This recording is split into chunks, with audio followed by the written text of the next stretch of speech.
جناب یوسف علیہ السلام نے فرمایا کہ زمین کے خزانوں کی چابی میرے والے کرو، مجھے چابی دے دو، تیرا نظام درست کر دوں گا میں. یہ فرما کر قال اجعلنی علی خزائن الارض، مجھے زمین کے خزانوں کے اوپر مقرر کر دو، میں نظام تیرا درست کر دوں گا. کیوں؟ اس لیے کہ انی حفیظ علیم، انی حفیظ علیم، میں حفیظ بھی ہوں اور علیم بھی ہوں. اب یہ دونوں نام اللہ کے بھی ہیں. جناب حضرت یوسف علی نبینا علیہ السلام کے بھائیوں نے جب اپنے والد گرامی سے گزارش کی کہ ابا جی ضرور آپ ہمیں مہربانی فرمائیں تو بنیامین کو ہمارے ساتھ بھیجیں. وَإِنَّ لَهُ لَحَافِظُونَ، ہم اس کے محافظ ہیں، حفیظ ہیں، ہم اس کے حفیظ ہیں. حافظون حفیظ کی جمع، ہم حافظ ہیں. تو جناب یوسف علیہ نبی علیہ السلام کے والد گرامی فرماتے فاللہ خیر حافظہ، اللہ بہترین حفیظ ہے، سب سے بہتر حفیظ اللہ تعالیٰ ہے، حفاظت فرمانے والا. اللہ کے اسم مبارکہ میں حفیظ بھی آتا ہے. لیکن جناب یوسف علیہ السلام نے فرمایا کہ انی حفیظ علیم. جب جناب ابراہیم علی نبینا علیہ الصلاۃ والسلام تحیت و ثنا نے رب کائنات کے حضور دعا کی رب حبلی من الصالحین، رب حبلی من الصالحین، کہ اے الہی مجھے لائق اولاد عطا فرما، فرما بردار اولاد عطا فرما. جب ابراہیم علیہ السلام نے اللہ تعالیٰ کی جناب میں یہ دعا کی تو اللہ تعالیٰ فرماتے فبشرناہ بغلام حلیم، ہم نے ابراہیم علیہ السلام کو بردبار حلیم لڑکے کی بشارت عطا فرمائی. اچھا، اب یہ جو حلیم ہے اس میں حلیم یہ اللہ تعالیٰ کا نام ہے، اس کے اسم مبارک میں حلیم آئے گا، حلیم. لیکن اللہ تعالیٰ نے ابراہیم علیہ السلام کو جو بیٹا دیا وہ حلیم متبع تھا. چونکہ یہ اسم مبارکہ مخلوق کے لیے بولے جاتے ہیں. سورت بنی اسرائیل شروع ہوتی ہے تو اس کی پہلی آیت مبارکہ میں اللہ تبارک و تعالیٰ نے ارشاد فرمایا ہے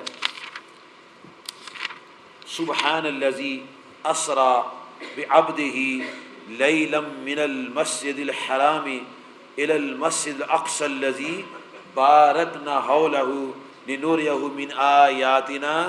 آگے انہ هو السمیع البصیر، بے شک وہ سنتا بھی ہے اور دیکھتا بھی ہے.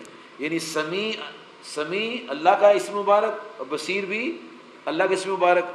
اچھا، اب اللہ تعالیٰ نے سورۃ دہر کے اندر آیت نمبر 2 میں ارشاد فرمایا ہے، 29واں پارہ ہے، 76 نمبر سورت ہے، آیت نمبر 2 ہے انا خلقنا الانسان من نطفۃ، انا خلقنا الانسان من نطفۃ امشاج نبتلیہ فجعلناہ سمیعا بصیرا، سمیعا بصیرا.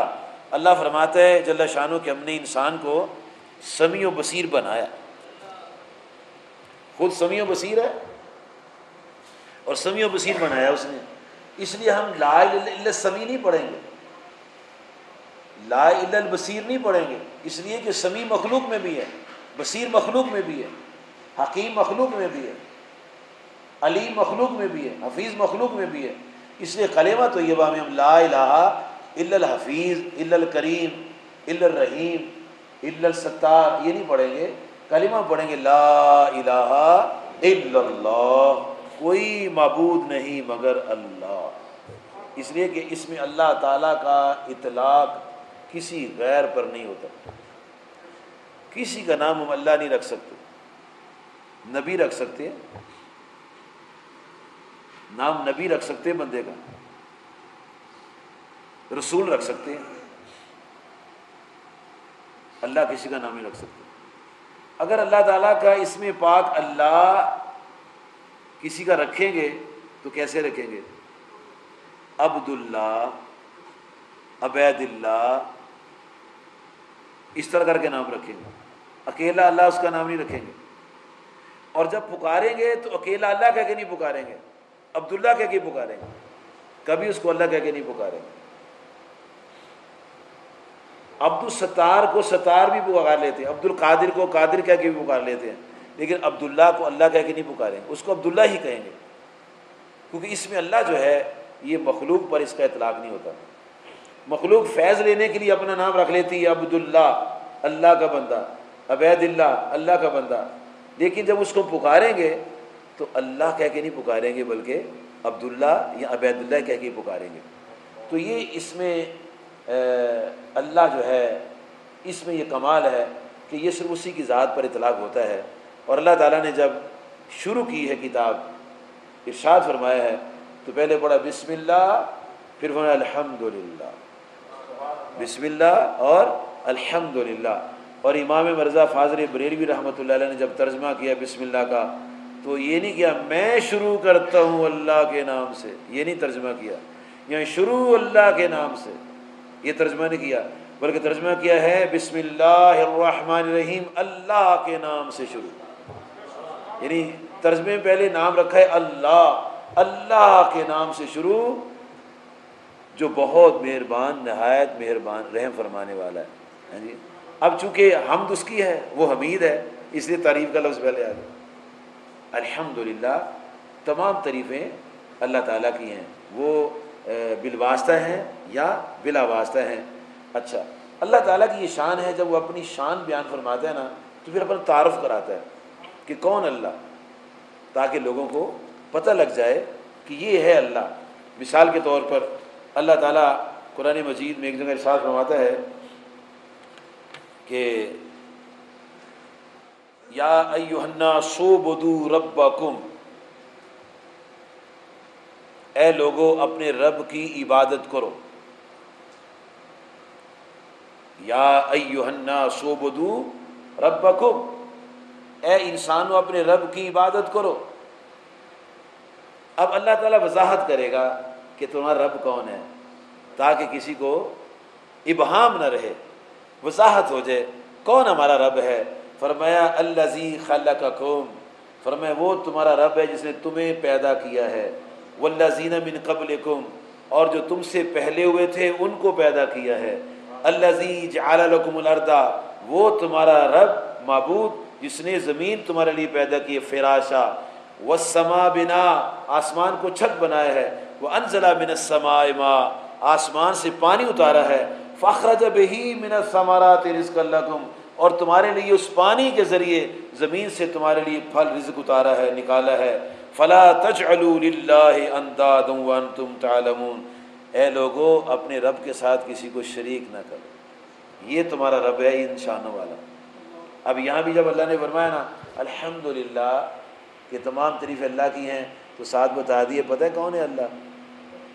رب العالمین الرحمن الرحیم مالک یوم الدین، یہ ہے تمہارا رب، اس کی تم نے حمد کرنی ہے، یہ حمید حقیقی ہے، اور اسی کی یہی تعریف کے لائق ہے حقیقتاً۔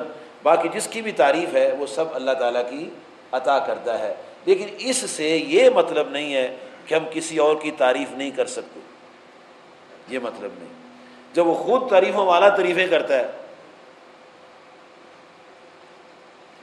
جب اس نے تعریفوں والے بنا دیا ہے، نبی کریم صلی اللہ علیہ وآلہ وآلہ وبارک وسلم کے بارے میں دریدہ ذہن لوگوں نے، نالاحق لوگوں نے، مشرکین اور کفار نے صحابہ کے سامنے آپ کو مذمم کہا، یعنی نعوذ باللہ مذمت کیے ہوئے، نعوذ باللہ، بڑے پریشان ہوئے صحابہ کرام رضوان اللہ علیہ مجمعین۔ آپ سرکار صلی اللہ علیہ وسلم نے ان کی پریشانی دیکھی، فرمایا صحابہ خیر ہے؟ تو عرض کیا یا رسول اللہ صلی اللہ علیہ وسلم بس بڑی پریشانی لگ گئی ہے۔ فرمایا ہوا کیا ہے؟ یا رسول اللہ صلی اللہ علیہ وسلم ان ظالموں نے، ان دریدہ ذہنوں نے، ان مشرکین و کفار نے آپ کو نعوذ باللہ مذمم کہا ہے، تو آپ نے کچھ بھی اس میں ال فیل نہیں کیا، پر میں پریشان کیا ہوتے ہو، اتنی بات میں پریشان ہو گئے؟ فرمایا اے میرے صحابہ کرام، انہوں نے مذمم کو مذمم کہا ہے، جو مذمم ہوگا وہ ہوگا، میں تو محمد ہوں صلی اللہ علیہ وسلم، یعنی آپ کا نام ہی ایسا رکھا ہوا ہے کہ جب بات آدمی کرے گا کہ محمد صلی اللہ علیہ وسلم فرماتے ہیں، اس کا میں نے یہ شیخ سعدی فرماتے ہیں رحمۃ اللہ علیہ، بسیار ستودہ، بہت تعریفوں والے، بسیار ستودہ، بہت تعریفوں والے، جی۔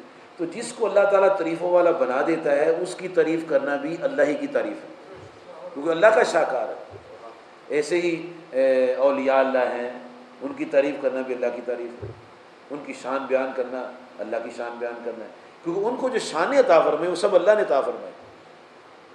جب کوئی آدمی ہوتا ہے نا، کوئی بات کرتا ہے کہ جناب یہ دیکھو یہ آدمی بڑا کمال آدمی، یار اس کی گفتگو دیکھو، اس کا کیریکٹر دیکھو، اس کا کلام دیکھو، کیا کمال اس کا کلام ہے، کیا یقین جانو دل میں اتر جاتا ہے، جب بولتا ہے تو دل کو ٹھنڈ پڑتی ہے، جی۔ کہتے ہیں جناب کیا بات، آپ نے بڑا کلام کیا ہے، بڑا اچھا کلام بیان کرنا ہے۔ کہتے یار اس میں میرا کیا کمال ہے، یہ میرے پیروں کا کمال ہے، کہتے ہیں نا آدمی، یہ میرے استاد کا کمال ہے، کہتے ہیں نا۔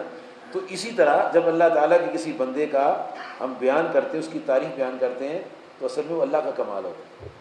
تو تمام تعریفیں بالواسطہ اور بلا واسطہ اس کے لیے ہیں جس کا نام ہے اللہ، اور اللہ کون ہے؟ رب العالمین، جو سارے جہانوں کا پالنے والا ہے۔ سارے جہانوں کا کوئی پالنے والا نہیں سوائے اللہ تعالیٰ۔ ہمارے نبی رحمت للعالمین ہیں لیکن رب العالمین نہیں ہیں، لیکن وہ رحمت العالمین بھی تب ہوئے ہیں جب اللہ نے ان کو یہ شان عطا فرما دی۔ اب اس شان کو ماننے کا نام توحید ہے، انکار کا نام شرک اور کفر ہے، لیکن آپ کی شان ماننا توحید ہے۔ صرف اللہ ایک ہے کہنا توحید نہیں ہے، بلکہ رسول کریم صلی اللہ علیہ وسلم کو رحمت للعالمین ماننا بھی توحید ہے، کیونکہ یہ ان کو جب رحمت اللہ مانیں گے تو اللہ کی شان کا اقرار ہوگا کہ یا کیا شان ہے اللہ تعالیٰ کی، کہ دیکھو اس نے کیسی شان والے محبوب پیدا کیے ہیں جو سارے جہانوں کے لیے رحمت بن کے آتے ہیں۔ تو آپ کو رحمت اللہ ماننے سے اللہ کی شان کا پتہ چلتا ہے۔ تو یہاں اللہ تعالیٰ نے اپنی شان بیان کی رب العالمین، اور اس میں تین نام آگے، ایک حمید حقیقی، ایک رب، ایک اللہ، ایک رب۔ اچھا یہ جو رب کا لفظ ہے رب، اس میں رب جو ہے اس کا بنیادی معنی ہوتا ہے پالنے والا، پرورش کرنے والا، لیکن اس کا معنی مالک بھی کرتے ہیں، اس کا معنی آقا بھی کرتے ہیں، پروردگار بھی کرتے ہیں، سارے معنی اس کے آتے ہیں۔ وہ سارا کچھ وہی ہے، اللہ تو سارا کچھ ہی ہے، مالک بھی ہے، خالق بھی ہے، پالنے والا بھی ہے، سارا کچھ وہی ہے، لیکن اس لفظ کے معنی مختلف ہوتے ہیں، جی۔ جب اس کا معنی پالنے والا کریں گے تو یہ لفظ رب مخلوق کے لیے بھی استعمال ہو جائے گا، مخلوق کو بھی رب کہہ سکتے ہیں، لیکن وہ ایک محدود معنی میں پالنے والا ہے، ایک کنبے کو پالنے والا، ایک ملک کو پالنے والا، ایک شہر اور بستی کو پالنے والا ہے، لیکن اللہ کریم سارے جہانوں کا پالنے والا ہے۔ کبھی نہر کے کنارے درختوں کو دیکھیں، ان کے پتوں کو دیکھیں، رجوع اللہ ہو جائے گا۔ لوگ کہتے ہیں جی اللہ کی طرف رجوع نہیں ہو رہا، بڑی عبادت کرتے ہیں جی تو دھیان ٹھیک نہیں ہو رہا۔ ایک درخت کو بیٹھ کے دیکھنا شروع کر دو، پتوں کے ہلنے کو دیکھنا شروع کر دو، اس کے گرنے کو دیکھنا شروع کر دو، ہے جی، اور اللہ تعالیٰ کی شان کا پتہ چلے گا کہ کتنے پتے ہیں، ہے جی، اور ہر پتا جو ہلتا ہے اللہ تعالیٰ کو اس کے ہلنے کا پتہ ہے، اللہ تعالیٰ اس کے گرنے کا پتہ ہے، اللہ تبارک و تعالیٰ کو اس کی اتنی شان والا ہے کہ اللہ تعالیٰ اس پتے کو خوراک بھی دیتا ہے۔ اور سورۃ الانعام کی آیت نمبر 59 میں اللہ تعالیٰ فرماتا ہے عندہ مفاتح الغیب، کہ غیب کی چابیاں اللہ کے پاس ہیں، لا یعلمها الا ہو، اور انہیں وہی جانتا ہے،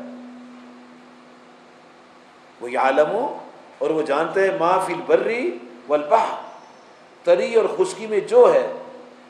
بس یہ گلاس ہے نا، اس کو آپ اڑے لیں، قطرہ قطرہ کر دیں، اللہ کو معلوم ہے اس کے کتنے قطرے ہیں، سمندر میں کتنے قطرات ہیں، اللہ کو اس کا علم ہے۔ اچھا، پھر فرمایا وما تسقط من ورقۃ الا یعلمها، اللہ کریم فرماتا ہے جب کوئی پتا گرتا ہے تو مجھے علم ہوتا ہے پتا گر گیا۔ اب خزاں کے موسم میں کتنے پتے گرتے ہیں، ہر پتے گرنے کا اس کو علم۔ اور پھر اللہ تبارک و تعالی ارشاد فرماتا ہے، اس کی عظمت اور شان اس کی کتاب سے سمجھ میں آتی ہے، اور آدمی غور کرے تو پتہ چلتا ہے کیسی شان والا رب کائنات ہے۔ اللہ تعالیٰ ارشاد فرماتا ہے کہ جب نبی کریم صلی اللہ علیہ وسلم کو لوگوں نے کہا کہ اے محمد عربی علیہ السلام، آپ ایک اللہ کی بات کرتے ہیں، اتنے معبود ہیں، ان میں سے کسی کو اپنا آپ ہی معبود بنا لیں، تو آپ نے فرمایا، اللہ نے آیت اتاری اور ان کو سنا دیا، اغیر اللہ اتخذ ولیا، کیا میں غیروں کو اپنا دوست بنا لوں، معبود بنا لوں؟ میرا تو معبود وہ ہے جو فاطر السماوات والارض، جو آسمانوں کا پیدا کرنے والا اور زمینوں کا پیدا کرنے والا ہے۔ اور پھر فرمایا وَهُوَ يُطْعِمُ وَلَا يُطْعَمُ، وہ کھلاتا ہے کھاتا نہیں ہے۔ اور کس کس کو کھلاتا ہے؟ ذرے ذرے کو، جتنے ذرات ہیں سب کو وہی رزق پہنچاتا ہے، ہر ذرے کو رب کائنات رزق پہنچاتا ہے، ہر پتے کو رزق پہنچاتا ہے، صرف ایک درخت نہیں، جتنے بھی درخت دنیا میں کروڑوں درخت ہیں، ہر درخت کے ہر پتے کو رزق پہنچاتا ہے۔ اور جب کوئی پتا گرتا ہے وہ کیا کہتا ہے؟ وہ فرماتا ہے کہ وما تسقط من ورقۃ الا یعلمها، جب پتا گرتا ہے تو میں اس کو دیکھتا ہوں، پتا اندھیرے میں بھی گرتا ہے، دن کے اجالے میں گرتا ہے، اللہ کے لیے نہ اندھیرا نہ اجالا، اس کا کوئی فرق نہیں۔ اور پھر ولا حبۃ فی ظلمات الارض، اور ایک دانہ جو زمین کے اندر ہوتا ہے، زمین کے اندھیرے میں ہوتا ہے، زمین کی گہرائی میں ہوتا ہے جی، اللہ فرماتے ہیں میں وہ بھی جانتا ہوں۔ یہ ہے رب العالمین، ان معنوں میں اس کو ہم رب العالمین مانتے ہیں۔ یہ ہمارے جسم کے جو بال ہیں، ہر بال کو خوراک دیتا ہے، سر کے بالوں کو خوراک دیتا ہے، چہرے کے بالوں کو خوراک دیتا ہے، وہ رب العالمین ہے۔ سمندر میں مچھلیوں کو خوراک دیتا ہے، ہوا میں فضاؤں میں مخلوق کو خوراک دیتا ہے، سارا دن چیل پھرتی رہتی ہے، وہیں اس کو رزق پہنچا دیتا ہے۔ یہ ہے رب العالمین، یہ صرف ایک ذات ہے جس کا نام ہے اللہ۔ اب جس چیز کا رب اللہ ہے نا، اللہ پاک نے ان کے لیے حضور صلی اللہ علیہ وسلم کو رحمت بنا کے بھیجا، یہ اللہ نے خود بنایا، اللہ تعالیٰ نے خود ان کو بنایا اور خود بنا کے یہ تاج رحمت للعالمین کو عطا فرما دیا۔ تو جب ان کی رحمت للعالمین کا بیان کریں گے تو اصل میں اللہ تعالیٰ ہی کی تعریف ہوگی۔ تو جب ہم کہتے ہیں رب العالمین، وہ سارے جہانوں کا پروردگار ہے، تو ان معنوں میں کہ جتنی مخلوقات ہیں، انسان ہیں، جن ہیں، فرشتے ہیں، زمین کے اندر مخلوقات ہیں، سمندروں کے اندر مخلوقات ہیں، آگ کی مخلوق ہے، فضا کی مخلوق ہے، اشراط الارض ہیں، چرندے ہیں، پرندے ہیں، درندے ہیں، ہر ایک کا پالنے والا کون ہے؟ اللہ۔ یہ اس نے اپنے ذمے لگایا ہوا۔ دو چیزیں انسان کے پیچھے ہیں، ایک موت اور ایک رزق، یہ انسان کے پیچھے ہیں، جہاں جائے گا اس کے پیچھے آ جائے گا۔ جناب قاضی ثناءاللہ پانی پتی رحمۃ اللہ علیہ نے تفسیر مظہری میں لکھا ہے، سورت لقمان کے آخری آیت کی شرح میں، جس میں اللہ تعالیٰ ارشاد فرماتا ہے کہ ان اللہ عنده علم الساعہ، کہ اللہ تعالیٰ کے پاس ہے قیامت کا علم، وَيُنَزِّلُ الْغَيْثَ، بارش وہی اتارتا ہے، وَيَعْلَمُ مَا فِي الْأَرْحَامِ، اور وہ جانتا ہے ماں کے رحموں میں کیا ہے، وَمَا تَدْرِي نَفْسٌ مَاذَا تَكْسِبُ غَدًا، اور وہ جانتا ہے کس جان نے کل کیا کمانا ہے، اور کوئی نہیں جانتا، کوئی نہیں جانتا کل کیا کمائے گا، وَمَا تَدْرِي نَفْسٌ بِأَيِّ أَرْضٍ تَمُوتُ، اور کوئی جان نہیں جانتی کہاں مرے گی۔ تو جناب قاضی ثناء پانی پتی رحمۃ اللہ علیہ نے اس آیت کی تشریح کرتے ہوئے دیگر باتوں کے علاوہ کہ یہ علم اس کے پاس ہے جی، جس کو چاہتا ہے دے بھی دیتا ہے، تو وہاں ایک واقعہ لکھتے ہیں کہ سلیمان علیہ السلام کی جناب میں جناب اسرائیل علیہ السلام آئے اور انہوں نے بندوں کو دیکھا، ایک بندے کو غور سے دیکھنا شروع کر دیا، تکتے جا رہے ہیں، اور وہ بندہ کہتا ہے سلیمان علیہ السلام کو، حضور یہ بندہ کون ہے؟ فرمایا یہ ملک الموت ہے۔ کہتے حضور یہ میری طرف بڑا گھور کے دیکھ رہا ہے، یہ مجھے مار دے گا، تو آپ مہربانی فرمائیں کہ مجھے ہوا کو حکم دے مجھے ہندوستان چھوڑا ہے، ہوا کو حکم دیں یہ مجھے ہندوستان چھوڑا ہے۔ آپ نے ہوا کو حکم دیا، اسے اس کو ہندوستان اتار دیا۔ تو جناب حضرت اسرائیل علیہ السلام فرماتے ہیں، فرمانے لگے واہ سبحان اللہ، میں حیران تھا اس کو تو میں نے ہندوستان میں مارنا ہی، ادھر بیٹھا ہوا ہے، اس کی روح تو میں نے ہندوستان میں قبض کرنی ہے، ادھر بیٹھا ہوا ہے، تو آنے واحد میں اس کو ہندوستان پہنچا دیا اور وہیں اس کی روح قبض کر لی۔ کہاں اس نے مرنا ہے؟ وہاں اس نے رب القائل اس کو پہنچا دیا، سلیمان علیہ السلام ہوا کو حکم دیا وہاں پہنچا دیا اس کو۔ یہ سارے علوم جو ہیں یہ سارا کمال اللہ تعالیٰ کا ہے، کہاں کس نے مرنا ہے، کہاں کس نے پیدا ہونا ہے، کہاں کتنی خوراک ہے، جہاں جہاں جس نے پانی دانا پینا ہے وہاں وہ پہنچ جاتے ہیں۔ آج آپ میں ایسے بھی 2-4 آدمی ہیں جو کبھی نہیں آئے، لیکن آج یہاں اگر وہ اخیر تک رہیں گے تو یہاں سے وہ پانی بھی پئیں گے، کھانا بھی کھائیں گے، اگر ان کے نصیب میں وہ، اگر ان کو جلدی پڑ گئی ٹیلی فون آ کر چلے جائیں گے وہ۔ تو یہ اللہ تعالیٰ کی ایک نظام ہے، اس نے ترتیب دیا ہوا ہے، اس لیے اس کو ہم کہتے ہیں رب العالمین۔ اچھا باپ جو ہے وہ بھی بچوں کو پالتا ہے، اور اس کو اللہ پاک نے باپ کو کیا کہا ہے؟ سورۃ بنی اسرائیل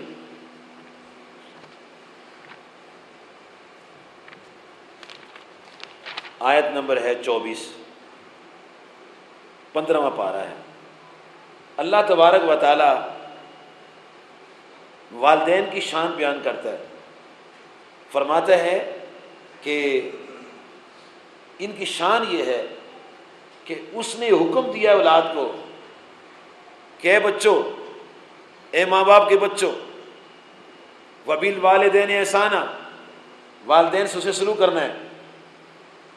یہ کرتے کرتے جھڑکنا نہیں، اف نہیں کہنا، سارا کر دیا، اور فرمایا آخر میں دعا کرنی ہے میرے حضور وَقُلْ رَبِّ ارْحَمْهُمَا كَمَا رَبَّيَانِي صَغِيرًا، یا اللہ جب ہم چھوٹے تھے یہ ہمیں پالتے تھے، اب یہ بوڑھے ہو گئے ہیں، اب تو ان کو پال۔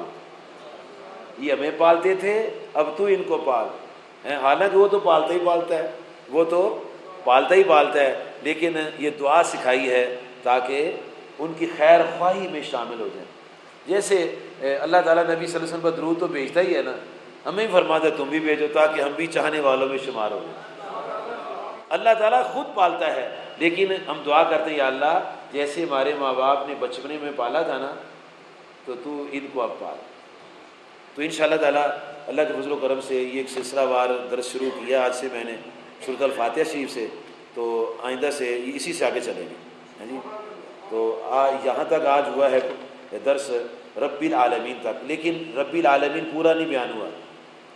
رب کا جو اسم مبارک ہے اللہ تعالیٰ کا، اس کی ابھی تفصیل نہیں ہوئی، یہ انشاءاللہ تعالیٰ اگلے درس میں جب ادھر حاضر ہوں گے نا تو یہاں سے بات آپ نے مجھے یاد کرانی ہے اگر میں بھول جاؤں، کہ رب کے معنی بیان کرنے ہیں، اور اللہ پاک نے رب کس کس کو قرآن پاک میں کہا ہے اور کن معنوں میں کہا ہے، انشاءاللہ تبارک و تعالیٰ بشرط زندگی صحت جب آئندہ ملاقات ہوگی تو اس میں پھر یہاں سے شروع کریں گے۔